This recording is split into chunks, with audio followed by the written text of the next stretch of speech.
တနေ့တာအလုပ်ပင်ပန်းသမျှကိုအေးမြတဲ့ဘီယာတစ်ခွက်နဲ့အဆုံးသတ်လိုက်ရတာဟာတကယ်ကိုအရသာရှိတဲ့အပန်းဖြေမှုတစ်ခုပါပဲဒါပေမဲ့ကျွန်တော်တို့တငုံချင်းစီတောက်နေတဲ့ဒီဘီယာတွေထဲမှာဘာတွေပါဝင်နေသလဲပြီးတော့ဒါဟာကျွန်တော်ရဲ့ကျန်းမာရေးကိုတကယ်ပဲကောင်းကျိုးပြုသလားဒါမှမဟုတ်တဖြည်းဖြည်းနဲ့ဖျက်ဆီးနေရလားဆိုတော့ကိုစဉ်းစားမှုကြပါသလားဒီနေ့မှာတော့ဘီယာကိုကျန်းမာရေးနဲ့ညီညွတ်အောင်ဘယ်လိုတောက်သုံးမလဲဆိုတဲ့လျှို့ဝှက်ချက်ကိုအတူတူလေ့လာသွားကြပါမယ်မင်္ဂလာပါဒုက္ခကျန်းမာ channel ကနေကြိုဆိုလိုက်ပါတယ်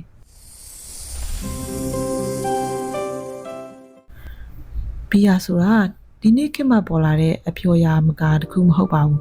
လူသားတွေရဲ့တမိုင်းကြောင်းမှာဘီယာဟာလွန်ခဲ့တဲ့နှစ်ပေါင်းထောင်ချီကတည်းကရှိခဲ့တာပါရှေးဟောင်းမက်ဆိုပိုတေးမီးယားနဲ့အီဂျစ်ခေတ်ကတည်းကလူတွေကဘီယာကိုစတင်ချက်လုပ်ခဲ့ကြပါတယ်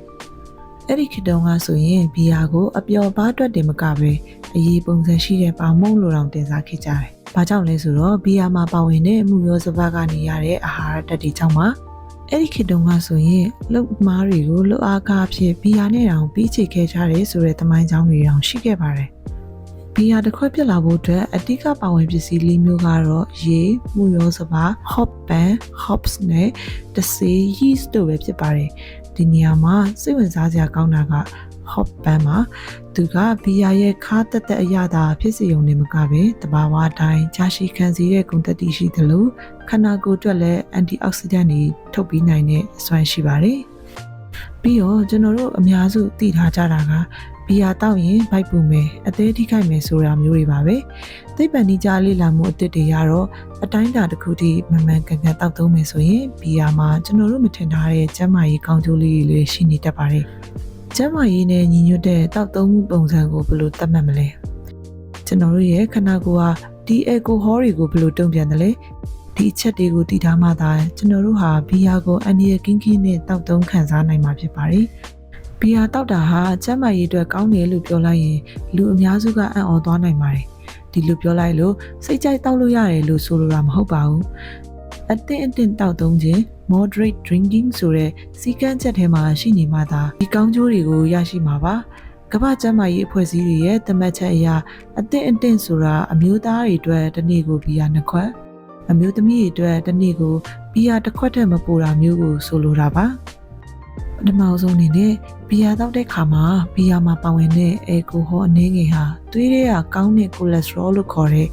HDL ပမာဏကိုတိုးတက်စေပါတယ်။ဒါကသွေးကြောထဲမှာအဆီပိတ်တာကိုကာကွယ်ပေးပြီးနှလုံးရောဂါနဲ့လေဖြတ်နိုင်ခြင်းကိုလျော့ကျစေပါတယ်။အထူးသဖြင့်ဘီယာထဲမှာပါတဲ့ပိုလီဖီနော်လို့ခေါ်တဲ့ဓာတ်တိုးဆန့်ကျင်ပစ္စည်းတွေကနှလုံးကြွက်သားကိုအားကောင်းစေတယ်လို့ဥရောပကသုတေသနအချို့မှာဖော်ပြထားပါတယ်။နောက်ထပ်အံ့ဩစရာကောင်းတဲ့လေ့လာတွေ့ရှိမှုအရ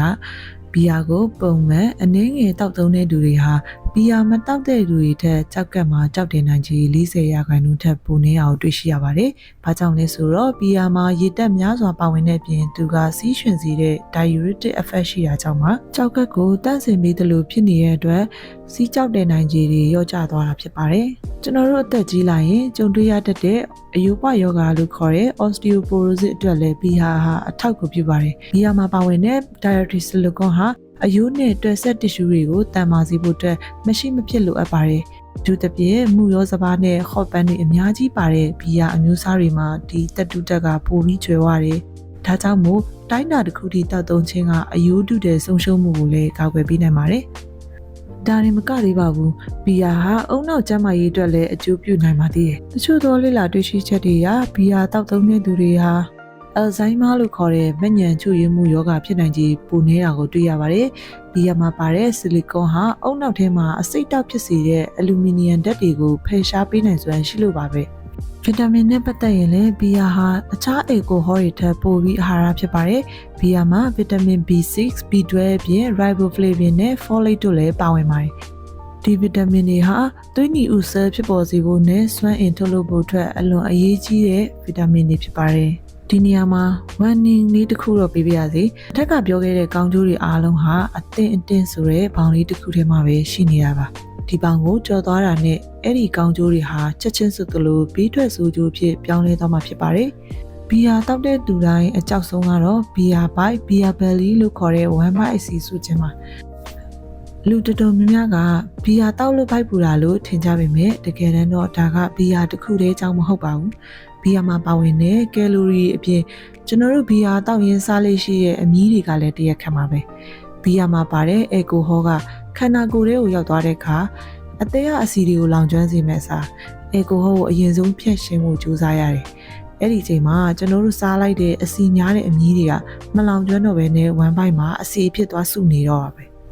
ဘီယာကိုအလွန်အကျွံတောက်သုံးလိုက်ရင်တော့အသေးအဆီဖုံးတာကနေအသေးချောက်ချင်းတီဖြစ်နိုင်တယ်လို့သွေးတိုးယောဂါစီးချိုယောဂါနဲ့ကင်ဆာယောဂါဖြစ်နိုင်ခြေတွေကိုပါမြင့်တက်စေနိုင်တာကိုတော့သတိပြုရပါမယ်ဘီယာကိုကျန်းမာရေးနဲ့ညီညွတ်အောင်တောက်သုံးတဲ့သူတယောက်ဖြစ်လာဖို့အတွက်အောက်ပါ9ချက်ကိုလိုက်နာကြည့်ဖို့အကြံပြုပါရစေပထမဆုံးအချက်ကတော့ရေကိုအဖော်လုပ်ပါဆိုတဲ့အချက်ပါပဲဘီယာတောက်တဲ့အခါအေကိုဟောကခန္ဓာကိုယ်ရဲ့ရေဓာတ်ကိုခန်းချောက်စေပါတယ်ဒါကြောင့်ဘီယာတစ်ခွက်တောက်တိုင်းရေတစ်ခွက်ပြန်တောက်ပေးပါ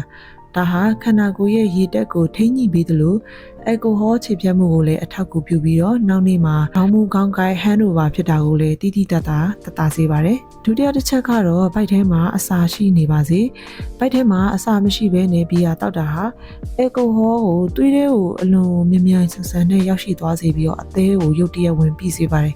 ဒါကြောင့်မတောက်ခင်မှာပရိုတင်းတက်ကျွဲသွားတဲ့အစားအစာတစ်မျိုးမျိုးပေါ့ဥပမာကြက်သားငါးဒါမှမဟုတ်ပဲတစ်ခုခုအလေးကိုအနည်းငယ်စားထားပေးပါဒါမှသာအေကိုဟောစုပ်ယူမှုကိုနှီးကွေးစေမှာဖြစ်ပါတယ်တတိယချက်အနေနဲ့အမီးကိုပညာရှိဆန်ဆန်ရွေးချယ်ပါဘီယာဘိုက်ဖြစ်ရတဲ့အဓိကတရားခံဟာအစီများတဲ့အကြော်လော်တွေနဲ့ငံလုံးတဲ့အမီးတွေကြောင့်ဖြစ်ပါတယ်အာလူကြော်ကြက်တောင်ပန်ကြော်တွေစားမယ့်အစားအသီးရွက်တုပ်တွေအစိမ်းစားလို့ရတဲ့အသီးနှံတွေဒါမှမဟုတ်အစီနေတဲ့အသားကင်တွေကိုပြောင်းလဲပြီးစားသုံးကြည့်ပါဒါဟာကယ်လိုရီပိုရှန်မှုကိုလည်းတားဆီးပေးနိုင်ပါတယ်စတုတ်တာအချက်ကတော့အမြုပ်ကိုမကြောက်ပါနဲ့လူတော်တော်များများကဘီယာကိုအမြုပ်မထအောင်စောင်းပြီးငဲ့တက်ကြပါတယ်ဒါပေမဲ့အမြုပ်မထပဲဗိုက်ထဲရောက်သွားတဲ့ဘီယာဟာကာဗွန်ဒိုင်အောက်ဆိုက်တွေကိုဗိုက်ထဲမှာပဲထွက်လာစေပြီးတော့လေပွားတာဗိုက်ကျဲတာတွေကိုဖြစ်စေပါတယ်အမြုပ်ထအောင်ငဲ့ခြင်းအပြင်ဒီတန်းငွေတွေကိုကြိုတင်ထုတ်လို့တလို့ဖြစ်ပြီးအစာအိမ်အတွက်ပိုပြီးတက်တောင့်တတာဖြစ်စေပါတယ်ပြင်စမအချက်ကတော့ပမာဏကိုကန့်သက်ရပါမယ်မိမိကိုယ်ကိုတစ်ပတ်မှာဘယ်နှစ်ရက်တောက်မယ်တစ်ခါတောက်ရင်ဘယ်နှလုံးထက်မပိုရဘူးဆိုတဲ့စီကန်းချက်ထားရှိပါအထူးသဖြင့်တစ်ပတ်မှာအနည်းဆုံး2ရက်ကနေ3ရက်လောက်ကိုalcohol free day ဖြစ်သတ်မှတ်ပြီးတော့အသေးကိုအနားပေးဖို့လိုအပ်ပါတယ်စတမအချက်အနေနဲ့ကတော့အရေးသွေးကိုရွေးချယ်ပါတနိုင်ရင်ဓာတုပစ္စည်းတွေနဲ့တာရှည်ခံဆေးတွေနဲ့ပါတဲ့ craft beer တွေဒါမှမဟုတ် light beer တွေကိုရွေးချယ်ပါဒီဘီယာတွေမှာကယ်လိုရီပမာဏပိုနေတတ်တယ်လို့ပတ်ဝန်းပစ္စည်းတွေကလည်းပို့ပြီးတော့တဘာဝကျတတ်ပါတယ်။နောက်ဆုံးချက်ကတော့တောက်ပြီးရင်လှုပ်ရှားပါ။ဘီယာတောက်တဲ့နေ့ရဲ့နောက်တစ်နေ့မှာပုံမှန်ထပ်ပို့ပြီးလေ့ကျင့်ခန်းလုပ်ပေးပါ။ဥပမာလမ်းခတ်တွတ်လျှောက်တာဒါမှမဟုတ်ရေကူးတာမျိုးဒါကပိုရှန်သွားတဲ့ကယ်လိုရီတွေကိုလောင်ကျွမ်းစေဖို့အကောင်းဆုံးနည်းလမ်းပါပဲ။ဘီယာမှာကောင်းကျိုးအကျိုးရှိနေနိုင်တယ်ဆိုပေမဲ့အောက်ပါလူပုဂ္ဂိုလ်များကတော့ဘီယာကိုလုံးဝရှောင်ကျဉ်သင့်ပါတယ်ပထမဆုံးကတော့ကိုဝင်ဆောင်မိခင်လောင်းနေနဲ့နှူတိုင်မိခင်တွေပါအေကိုဟောဟာမိခင်ကနေတဆင့်ရင်သွေးစီကိုတိုက်ရိုက်ရောက်ရှိနိုင်ပြီးကလေးရဲ့အုံနောက်နဲ့ကိုအင်္ဂါဖွံ့ဖြိုးမှုကိုပြင်းပြင်းထန်ထန်ထိခိုက်စေနိုင်ပါတယ်ဒုတိယကတော့အသေးယောဂအခန့်ရှိတဲ့သူတွေစီးကျိုယောဂခံစားနေရတဲ့သူတွေနဲ့စိတ်ကျန်းမာရေးဆေးဝါးများတောက်သုံးနေရတဲ့သူတွေဟာဘီယာကိုလုံးဝမထိသင့်ပါဘူးဆေးဝါးအချို့နဲ့အေကိုဟောတက်ပြူမိတဲ့အခါအသက်အန္တရာယ်ရှိတဲ့ဘေးထွက်ဆိုးကျိုးတွေကိုခံစားရနိုင်လို့ပါနောက်ထပ်အရေးကြီးတာကတောက်ရင်မမောင်းနဲ့မောင်းရင်မတောင်းနဲ့ဆိုတဲ့စောင်ပုတ်လေးပါပဲဘီယာအနေငယ်တောက်ရုံပဲဆိုပေမဲ့ကျွန်တော်တို့ရဲ့တုံ့ပြန်မှုနှုန်း reaction တိုင်းကနှီးကွေးတတ်ပါတယ်ဒါကြောင့်မိမိနဲ့သူတစ်ပါးရဲ့အသက်အန္တရာယ်ကိုငဲ့ညာပြီးဒီစည်းကမ်းကိုလည်းတိတိကျကျလိုက်နာဖို့တိုက်တွန်းပါရစေဘီယာဆိုတာကျွန်တော်တို့ဘဝရဲ့အပန်းဖြေမှုတစ်ခုဖြစ်တယ်လို့စင်ချင်တုံတရားကင်းမဲ့သွားရင်တော့ဘဝကိုဖျက်ဆီးပေးမဲ့အစိတ်တောက်လေးဖြစ်သွားနိုင်ပါတယ်ပညာရှိဆန်စွာတောက်သုံးခြင်း mindful drinking ဆိုတာကမိမိရဲ့ခန္ဓာကိုယ်ကိုသိရှိနားလည်ခြင်းကနေစတင်တာပါဒီနေ့ကိုနှစ်ခွက်ထိုက်မပိုစေပဲရေများများတောက်ပြီးကျန်းမာတဲ့လူနေမှုပုံစံနဲ့ပေါင်းစပ်မယ်ဆိုရင်သင်ဟာဘီယာရဲ့အရသာကိုအတ္တရကင်းကင်းနဲ့ခံစားနိုင်မှာဖြစ်ပါတယ်ကျွန်တော်တို့ဒုက္ခကျမ်းမာ channel ရဲ့ရည်ရွယ်ချက်ကတော့မိဘပြည်သူများအားလုံးပျော်ရွှင်တဲ့လူနေမှုဘဝကိုပိုင်ဆိုင်နိုင်မှုဖြစ်ပါတယ်ကျမ်းမာရေးနဲ့ပတ်သက်တဲ့အဖို့တန်ဗဟုသုတတွေကိုလည်းဆက်လက်တင်ဆက်ပေးသွားအောင်မှာဖြစ်လို့ကျွန်တော်တို့ရဲ့ channel လေးကို subscribe လုပ်ထားဖို့မမေ့ပါနဲ့